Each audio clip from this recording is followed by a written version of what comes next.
goodness, thank you for being here with me on Saturday when you could all be mowing your lawns or addressing the honeydew list. So, all right. I have been accused of having Templaritis. And perhaps there are a few of you today that may suffer from the same affliction. The caves of the Knights Templar is a fascinating subject, and perhaps we might consider this lodge as an extension of that very early example of the Knights Templar secretly meeting in the underworld because it was too dangerous for them to be in public, especially after 1307 and 1314. A little bit of self-promotion there. I was fortunate to be in Rennes-le-Chateau in early June, so that is the Tor Magdala behind me. And I don't claim to be an expert on Rennes-le-Chateau just because I've been there once. I have an overview understanding, but like all things Templar, there is always something more to learn, and from each other, whether or not we agree. This is such a good phrase. The Templars are Cistercians with swords. The Cistercians are the cousin order of the Knights Templar, and Bernard de Clairvaux took two failing houses and turned them into an international juggernaut. He took the rule book for the Cistercians, gave it to the Templars, this is in brief, gave the Templars swords, and you have a very short overview of that history in a nutshell. Both orders wore white, but my point is they were both exceptional at mining. There is a Cistercian abbey in France that has taken water, the aqueducts, 2.5 miles away to put water on that ground. They took land no one else wanted, drained the swamps, brought water in if necessary, and that self-sustainability was an inexpensive model. You might have been a lord that could not afford a more expensive order, monastic order, but Bernard de Clairvaux made sure that the infrastructure was all about vaulting stonework, not a lot of distraction of jewels, fine fabrics. So the emphasis was on architecture and light, and that same concept of paring it back, being simplistic, was infused into the Templar order as well. So I might be getting off beam here, but what is fascinating about the metallurgy side, if you look at Fontenay Abbey in France, you could say they were a medieval industrial revolution at this abbey. They had 8 forges, and their network was far and wide. They made all sorts of iron products that they sold to Europe. So we're talking about metallurgy, blacksmithing. Of course, we all know the Templars were farmers, but I do want to keep in mind the Cistercians and the Templars, they were related, they were cousins. And that's important to remember for the rule of proximity when you're doing research. So just to keep this in mind. And of course, we're all here because secret societies come laden with positivity and darker overtones. And they're hard to research because they didn't want you really to know about them because their life was in danger. They were at risk. Also, what people tend to overlook are the guilds. The Templars were trading with the guilds. It was part of a merchant association, and it was very hierarchical. Merchant guilds, if it was an important guild, had a hierarchical structure, and the head of that guild was called a Grand Master. So there are some interesting links between hierarchies of the military branch and also of merchant guilds. So I think there is crossover there between the merchant guilds, the Templars shaving their beards, and merging with the guilds because they were already working with them, and also the Cistercian order. Of course, Henry VIII, destroyed so much, but they're still active in Europe. And today in England, we've got 2 active Cistercian abbeys.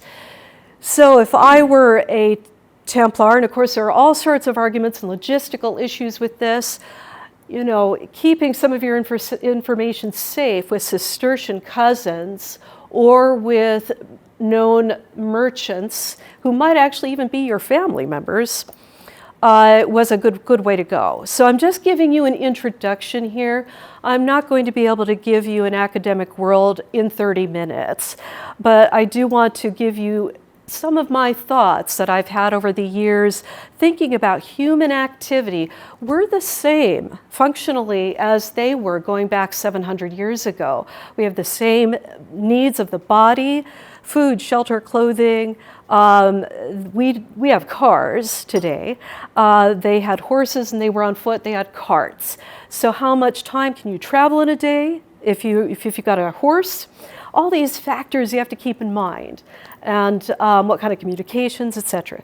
So it's important to understand that world before we dismiss that the Templars survived 1314. Now, are they still riding around on horses today, wearing a white cloak? No, unless it's a reenactment situation. But in the same way, we don't use carriages today either. Technology moves forward. Eventually, as Templars escaped into Switzerland, they were already in Portugal. They just changed their name. Spain, the King of Spain protected the Templars that were there. Robert the Bruce, of course, and I think through Edward III, there might be something going on with Edward III. So if there's time, I'll talk a little bit more about him and about my suspicions of him and his, he would have been within living memory of the Knights Templar. So there's a lot of scope there, and of course, they went into the Teutonic Knights, but as each kingdom was polarized to a leader, those Templars would have had to have been loyal to that king, duke, whoever. And eventually those orders would split up and be, there would be regional variations on traditions. So you might recognize a tradition from Germany, but it's going to have a regional flavor. So even the Templars as an organization across Europe would have had regional variations and traditions under a major umbrella. And of course, they did have a few female orders in southern Spain. Southern Spain suffered from problems with their economy. They decided to go ahead and admit women. There were only a few in southern Spain. But it was about economic choice. So if you can't get the men in, and each property was responsible for itself, so the flavor changes, and even dietary concerns become flexible. So I've had some interesting conversations with people saying, "Oh no, Templars wouldn't have eaten this, or this, because those are the rules." When you're hungry, you're going to. You're just not going to tell anybody. So that's human behavior, and that's what we've got to accept about the Templars, because they're human. And they were part of a network of noble families, we all know this, who were all quite shocked when they were arrested. That's your brother, your cousin, your uncle, might even be your father, who decided to leave the family home and go into the order. So these are human beings. It's not a black and white piece of paper in a rule book. So these are things to consider when you're studying the Knights Templar. So, so underground activity. The controversial, interesting Royston Cave and other locations dotted around. So some of the topics I want to talk about are Acre or Echo, and I've talked already about understanding the relationship in brief with the Cistercians and the Templars. So I haven't actually timed this, so I'm kind of trying to get through fairly quickly so I don't keep you here too long, especially if you have questions. This is beautiful, absolutely beautiful, and there have been some wonderful documentaries on the tunnels underneath Acre so that the Templars could take valuables, gold, silver, whatever, to the treasury tower under the city so that they wouldn't have to put up with the locals, perhaps threat of local theft. You know, you might be a strong fellow, but that doesn't mean you want to leave yourself open for an attack. So that tunnel is really interesting. The engineering prowess never ceases to amaze me. At a time when most people were living in small little huts, these guys were not only building, they were digging and building. And anybody that's had to dig a post for a garden fence knows how tough that is. So just a flavor, not all of the images are mine. So if you're interested or would like information on where an image came from, let me know. Many of them are from myself. A re-envisioned National Geographic, I believe, image of Acre. And of course, the fortress of the Templars was next to, if you will, the Venetian quarter, which is another subject unto itself. The Venetians can't be overlooked in regards to Templar ships. Landlocked Templars didn't have ships, they wouldn't need them, but they were usually the farms located on rivers that could lead into bigger, wider waterways, because that was the highway of getting around. It was safer than going by land. So the Venetians are right next to the Templars. So that's a huge subject. And that young man, that young knight, Charnay, as he's being grilled and questioned about his older family member who left the night before, the October 12th, Charnay has 150 men, 3 carts of gold, and he's leaving the Paris temple in the middle of the night. Those are cobblestones with a lot of horses and men. They're going to make a lot of noise. And of course, King Philip has his men around these key locations ready to hit in the morning of the 13th. So he leaves Temple Paris.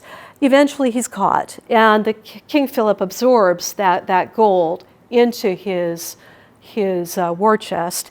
He doesn't find anything significant, though, that he can either use against them in that booty or anything sacred other than cash that will say, hey, my reign, I've got the ark, my reign is therefore sanctioned by God. I'm supposed to be the dictator here. But he doesn't get anything like that. He gets money. I think Charnay was pulling a decoy. I do. There was no way he was going to get to La Rochelle. It was too far. And those 18 ships that this young man spoke about, we can't underestimate what he said. The Templars owned them. So they were buying ships from the Venetians or leasing, renting them. So, but that comment is often dismissed, and I don't know why it's dismissed as being the only piece of evidence that individuals like myself use to give gravitas that Templarism survived post-1307. So I don't know why that's dismissed. He said they own them. So those 18 ships were theirs, and they took them and they left. Where they went, if it were me, I would have split up, and that's another subject. Anyway, going on. So we've got a precedence here of shipping partners and underground superlative works. Unusual locations, unusual subjects. Rennes-le-Chateau, Bertrand de Blanchefort, Grand Master. Caynton Cave, proximity, the role of proximity again. and Royston Cave, Sir Geoffrey de Mandeville, who I think is a misunderstood individual. I had the good fortune of being in Rennes-le-Chateau in early June. It was my first business there. I've been working on a Amazon Prime series called Templars. It's available in the USA or UK. And this is our 5th and final episode. There is quite a lot of beautiful drone work and also some very interesting locations in northern Italy that the director made me aware of. But we began episode 1 in Rennes-le-Chateau, so we're ending it there with an Italian author, Tania Martino, who is in episode 1 and 2, and she speaks this incredibly rapid-fire Italian. But if you want Templar information, she's worth listening to on Amazon Prime. So he brought me in to communicate with Americans and the British English-speaking. But what I find interesting about this is I was standing in the grotto that Saunière built. And it's at an odd angle. I notated a few odd angles. The same odd angle that the Church of Mary Magdalene porch is indicating, that odd kind of off-kilter triangle degree that he's built into both the grotto and this and another location directly here. So we're looking out of the grotto that he built. It's just an alcove, but it's everything's in miniature with him. And so that's the Church of Mary Magdalene there. And I really appreciate this very old Templar seal that had been taken, I believe it was taken out of the main altar by Saunière, and the different face put on the main altar. But I think that's wonderful. The age of the piece, I've done a lot of work on stone carvings, how to date stone carvings, and this is certainly very old, absolutely without a doubt. Mary Magdalene is often seen with a skull, and I'm sure that represents John the Baptist because he was beheaded. What that relationship is controversial, and people have many people have such feelings of protectiveness over their theories that they've worked hard to acquire, whether you're an author or not. We are all passionate when it comes to these topics, and we all have our own dearly held beliefs as to why and what these images represent. This is a Visigothic castle in part. I had the good fortune of touring it. The owner is, he's very brave. It's crumbling, and some of the walls are dangerously cracked. But it's being refurbished into a hotel, and they're going to have a panic room as well, which will be open next year. So if you want to go to Rennes-le-Chateau and visit the castle here, you'll be able to participate in the panic room. So, but what was interesting about this is, according to legend, Charlemagne stayed there on his way to the mountain range dividing Spain and France. He established the micronation of Andorra as a way to protect France from the Islamic encroachment into France. So I found it quite powerful to be in the room where he potentially stayed in, to ponder that. He's actually called the father of Europe because 1 in 4 Europeans are more than likely related to him, which I find absolutely incredible. But he had so many children, and of course his children's children. It's a geometric progression. So you are more than likely, many of you here today are related to him.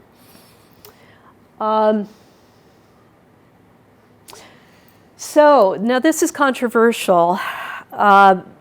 There are some that say Bertrand de Blanchefort was not in Rennes-le-Chateau, but it's a confusion of names only.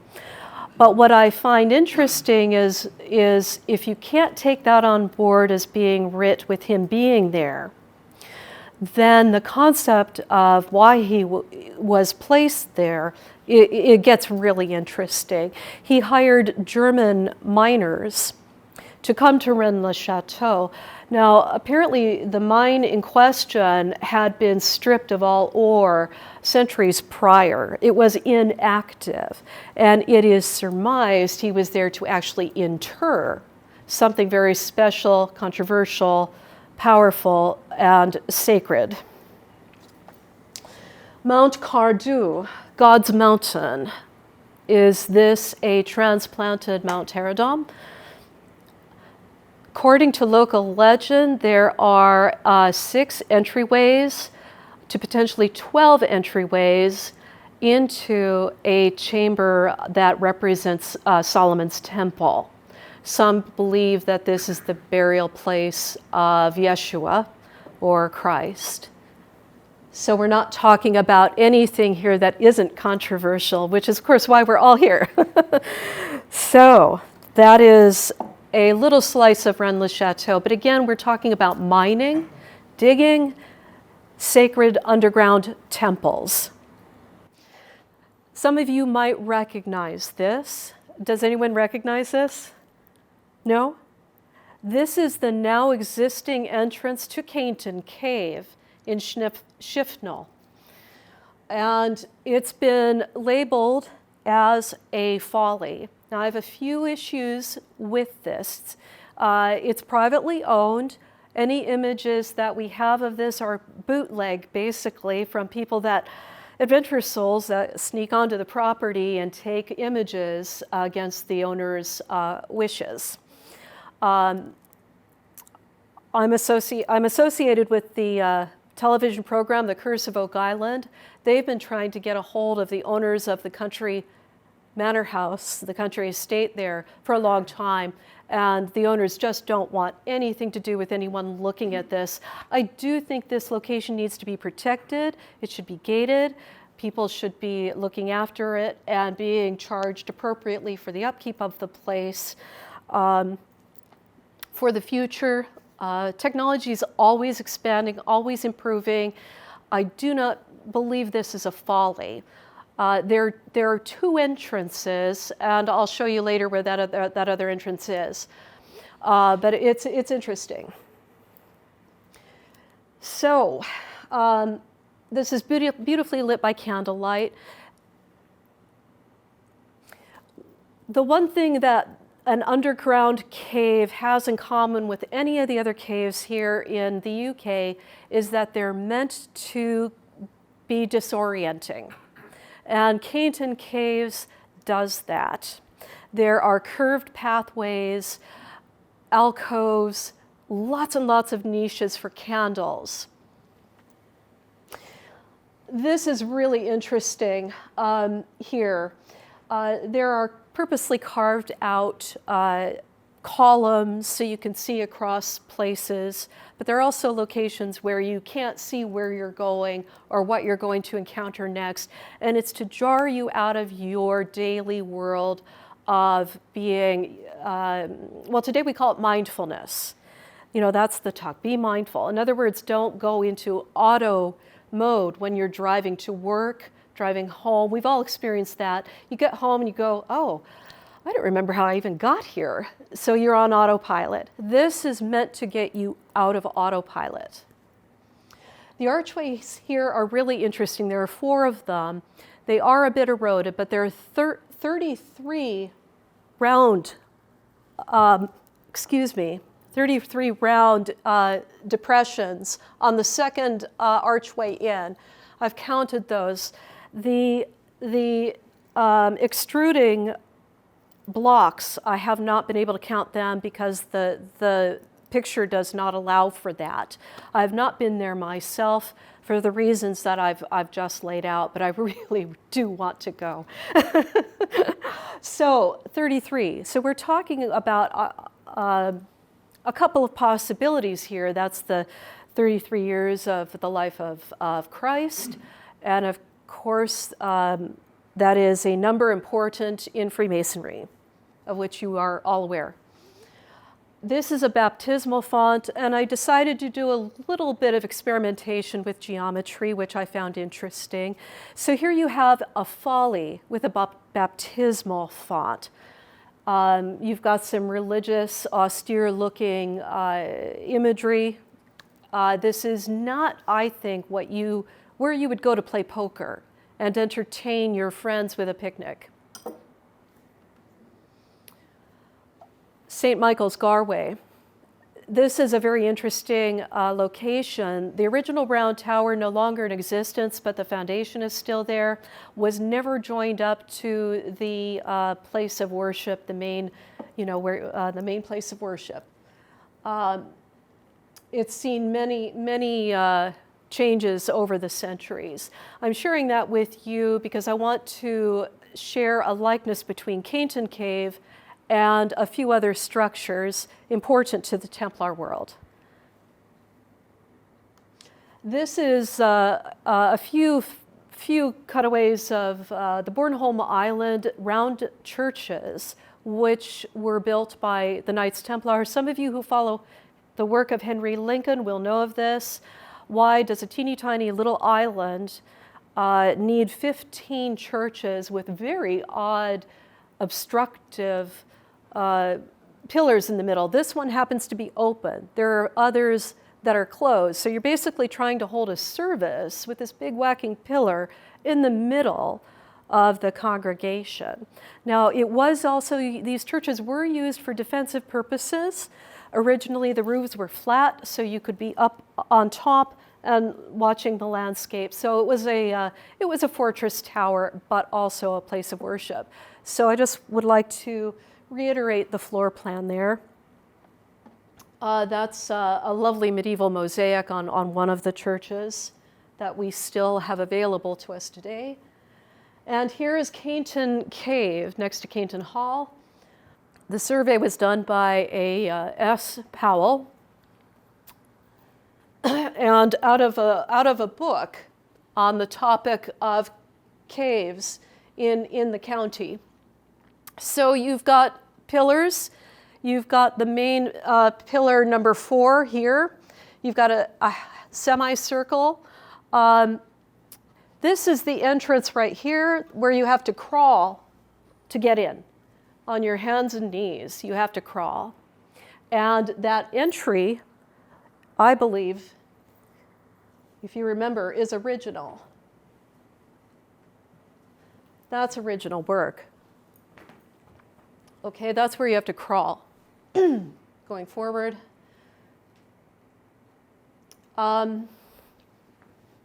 Originally, there would have been a doorway where you could stand up. So the question I'm asking is, did you have to crawl to get in, go through a ceremony, and walk out? So that's an interesting question to ask. And it might be unfinished. This is a half a circle. It might be unfinished. So you've got the large column in the center, number 4. There is on the lower middle left, a collapsed area. We don't know what that looked like. And there are some interesting spaces and niches. So it's a very curious location. I do not think it represents a folly. It has nothing of like to compare it to the Hellfire Caves in High Wycombe, which was done for pleasure, entertainment by very wealthy people, and it also employed the local population. Now, this was carved out of sandstone. There is no origin story to it. This gentleman, Mark Lawton, discovered a Crusader sword. It could be Templar. He lives near Caynton, and he found it in his garden, apparently. And this is in recent years. Okay, the rule of proximity. Up in the upper left-hand corner is a Cistercian abbey. Down to the south here is Claverley in Shropshire, Templar. And then kind of in the middle, upper right, your right, is Caynton Hall. So I will leave you to ponder that. I don't think it's a folly. You have Cistercians and Templars in the area. I think it's an initiation chamber. I'm over time, I apologize. I'm almost done. Royston, a lot of you here, how many of you are very familiar with Royston? A few. Thank you. Okay, I certainly can't go into everything. I have made a couple of new discoveries which are in my book. Unfortunately, I only had a few copies of these to bring, so I apologize. And it does not encompass everything I've come across to date with Royston. I was not allowed to use photographs of Royston in my book. They're very expensive to purchase from Royston and print. You can watch The Curse of Oak Island.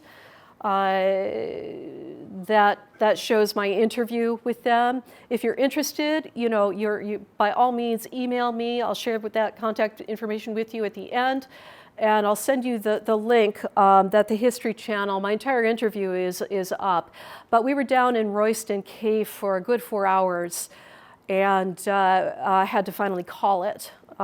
It gets cold down there, so that's. Part of the team from Oak Island, one of the owners and stars, Marty Lagina. Charles Barkhouse is a Freemason. He wore his hat, and that's Marty Lagina's son, Alex.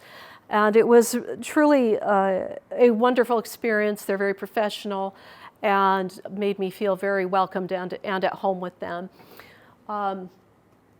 So that is taken off of the Virtual Reality Royston Caves website. Definitely go, click on the VR in the upper right-hand corner, and you can spend all day looking at the cave if you wish. But it's spectacular. There are 2 what have been called shields in Royston Cave. I don't think they're shields for a couple of reasons. One, I think it's the wrong time frame. That was a 1500s. There's always a bleed through of technology. But round small shields came later. If we're talking medieval era, you're talking about kite shields that were quite long, the typical.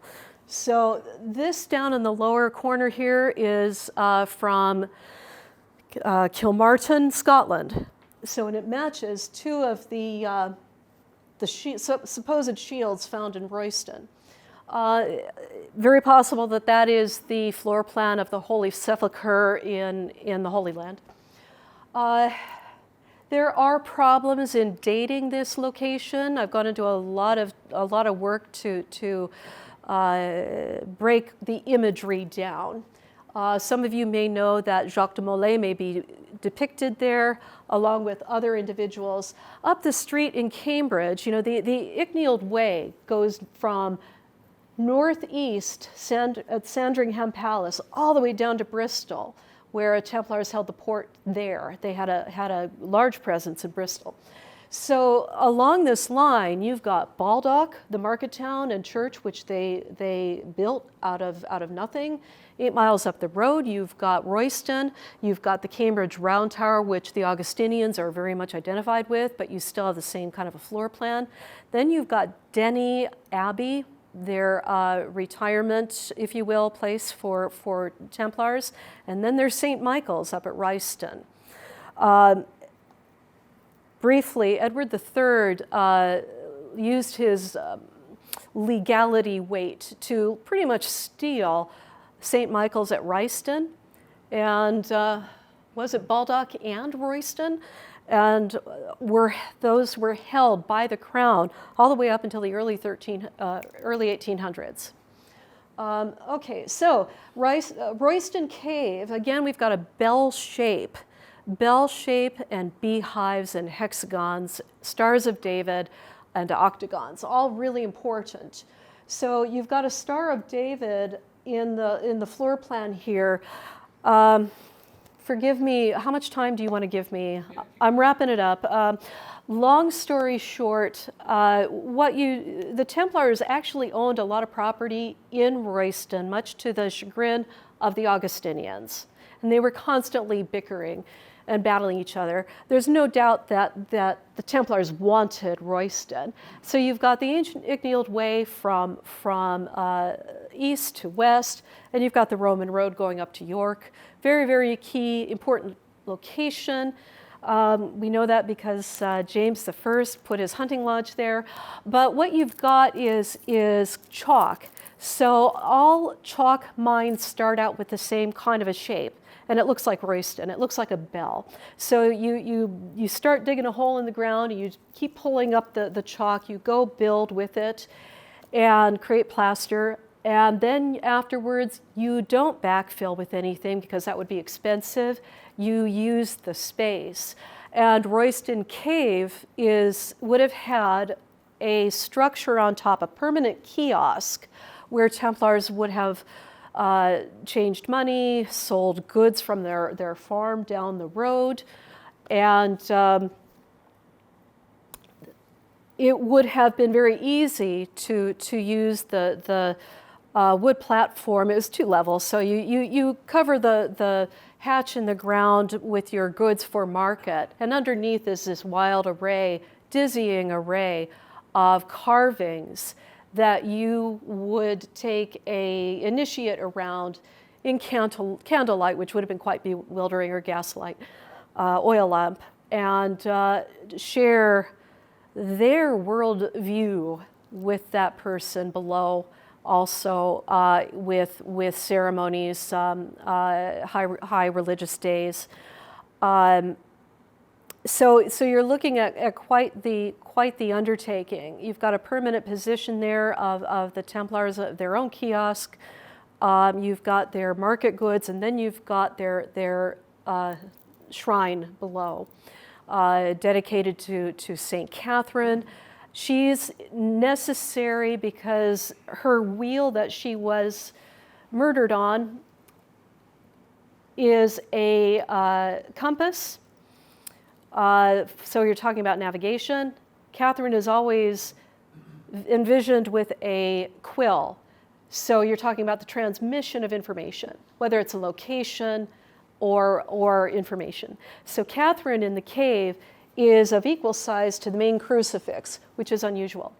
And of course, Jacques de Molay is depicted down there as well. There are all sorts of other things going on in the cave.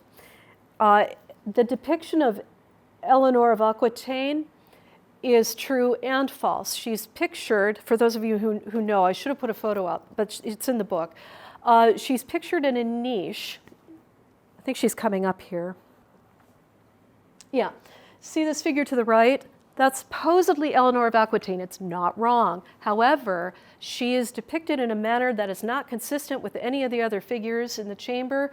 The women are all depicted wearing long, medieval straight dresses with a belt, and the men are too in some cases. She is actually representing Melusine. Melusine is an interesting individual who had the capacity to turn into a mermaid or a dragon. And all the royal houses in Europe wanted to be related to her. And she's very, very interesting.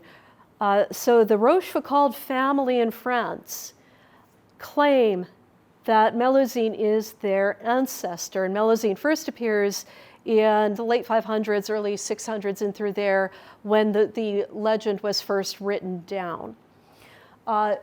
You can see that she's depicted with a crown. You can see her torso comes to a point at her ankles, and then on a little ledge, you've got this fin flaring out.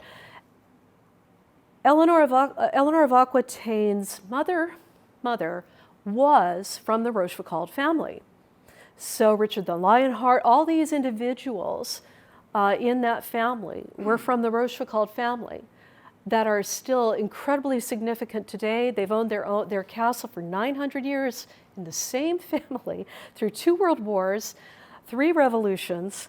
There's some really interesting things happening there with that family, the Rochefoucauld family. And I've explored that in brief in this book. And they are tied to Oak Island, Nova Scotia.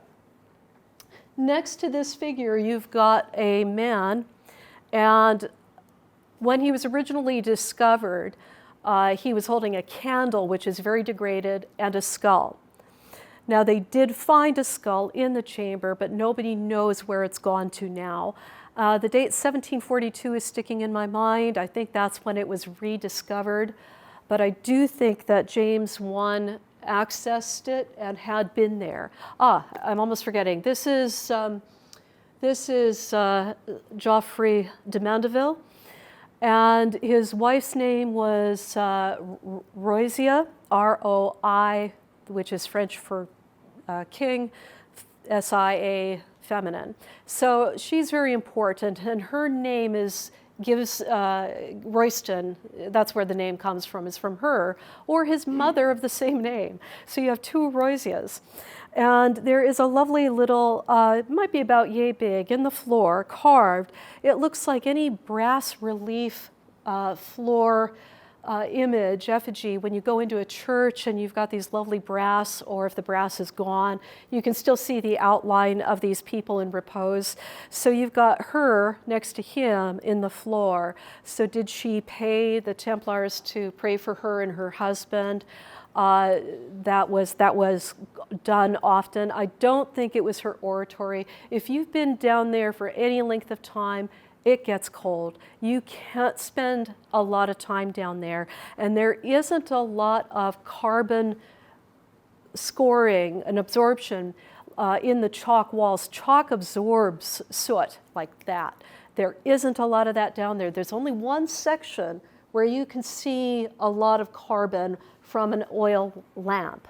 If somebody had been living down there, it would have been really cold, there would have been a problem, and there would have been a lot of carbon. So this is a place where you go to for ceremonies, initiation ceremonies, to tell histories that you don't want other people to know about. I fully think that he was there because of Royston Cave. He has Freemasonic connections. James I of England and VI of Scotland, Mary Stuart's triumph, if you will. His hunting lodge is half the size now that it had been. He pretty much took over the town with a retinue of 300 people, and that was his hunting lodge. It's 50 miles north out of London and on the Greenwich Meridian, which is interesting. Why? Why go to all this trouble? You know, we're talking about a time when you can't just go to Tesco's. We're talking the grocery store. A lot of people were engaged in subsistence farming, but here you have a knightly class that could afford to spend time in meditation, that had access to information out of the Middle East, where Templars are rumored to have met with a wide variety of individuals, Judaic scholars, Islamic scholars, Eastern meditation practices that have been Christianized, if you will. So we're talking about some very interesting topics. A lot of these topics this information about the inner workings of the human being flowed from the East into the West. The Platonic Mystery School flowed north, and a lot of those concepts were of course leveraged and venerated by the Romans. The seven, come on, somebody help me here. Liberal arts, thank you, yes. So in order to become a better human being and a human being capable of leading in civic life, being a master of the 7 liberal arts and knowing who you are, know thyself is from Plato. Not from a religious context. So know yourself means you have to hold up a mirror, look inside. So it could be said that the caves where initiation practices took place outside of the regular world on purpose to jar you out of your daily drudgery, if you will, wake up. That's where you can go into the inner cave of one's mind, of one's soul, reflection, and to grow as a human being. And I think that Templarism is an inheritance of the Rosicrucians, the Freemasons, and other mystery schools. Let's see. They would have had access to some 800 caves in Israel that are all bell-shaped. And of course, you could say it looks like a beehive. You get that at Royston, at Rennes-le Chapel. They purposely put in up at the top roof line where nobody can harvest the honey, up at the top of the chapel, a beehive. And it's been inhabited. So you can't access that to make meat out of it. So we're talking about intellectual information and perhaps a philosophical concept. The hexagon, geometry. Geometry is very important in the Templar world because that's how you built cathedrals. That's how you are able to create a massive underground tunnel structure that won't collapse on you. All these things are very important. So not only philosophy, inner work on the soul, but also knowledge. So the links from the Middle East are very apparent. We filmed with him. He is a psychotherapist from Pennsylvania, has a lovely lady in Germany he was visiting, decided to extend his stay to accommodate the director in Rennes-le-Chateau, brought his sword and his garb, and did some wonderful sword flourishes on the Tour Magdala in Rennes-le-Chateau that will be in the next episode late July on Amazon Prime, UK and USA. Never underestimate a wise Templar. Anyway, shameful self-promotion here. These are my 3 books. The first one, Secret Dossier of the Sangreal, took me 9 years to write. The next 2 are photojournals. The Templar Quest in North America is my 10-day trip to the Mohican Reservation to examine some very strange carvings and a cave. Oak Island Mysteries of the House of Rochefoucauld, Oak Island, etc., is about the ties between France and Royston, and also Oak Island, Nova Scotia. So, if you'd like to get a hold of me, you can go to my website, GretchenCornwall.com, and I've got a photograph of my email address there, so that I can't be spammed. But it's Gretchen.Cornwall@yahoo.com. But go to my website, GretchenCornwall.com. If you would like to email me for more information, I do have books available, 20 for the paperback, and I've got some hardbacks for 30. So that's my shameless self-promotion. I could have said a lot more, but I don't think there's time. What would you like to do? Do you want to open this up for questions? Does everybody want to go home? I think firstly we should all give a massive round of applause for it. Thank you.